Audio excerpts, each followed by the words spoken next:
আচ্ছা, একের ক বলছে 3x প্লাস ওয়াই এর ঘন। হ্যাঁ, 3x প্লাস ওয়াই এর ঘন। আমরা এটা না লিখে সরাসরি আমরা এইভাবে করতে পারি, 3x প্লাস ওয়াই এর একদম কিউব দিয়ে দিলাম একসাথে। হ্যাঁ, এ প্লাস বি হোল কিউব আমাদের 1 নম্বর সূত্র করছে, যে প্লাস হোল কিউব সূত্র বামে লেখা আছে যে এ কিউব, প্রথম সূত্র হলো এ কিউব, এ বলতে 3x। হ্যাঁ, এটা হলো এ আর এটা আমরা হলো এই ওয়াই হলো বি। তাহলে সূত্র লিখবো, তাহলে এ প্লাস বি হোল কিউব। তাহলে প্রথম হলো এ কিউব, এ মানে 3x, A cube plus 3 a square, এ বলতে 3x।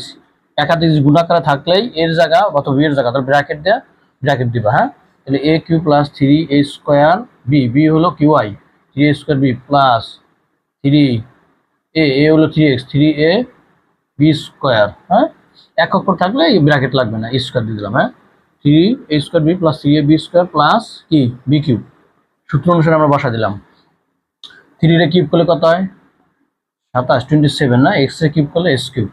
3 কিউব মানে 3 3 বার গুণ। হ্যাঁ, প্লাস আগে ব্র্যাকেটের কাজ শেষ করি, 3 পরে স্কোয়ার 3 3 কত 9 না, 3 নং 27, তার সংখ্যা হবে 27, 27 এক্স এর স্কোয়ার, আগে এক্স স্কোয়ার তারপর ওয়াই, ইংরেজি বর্ণের মধ্যে যেটা আগে থাকবে সেটা আগে দেবে।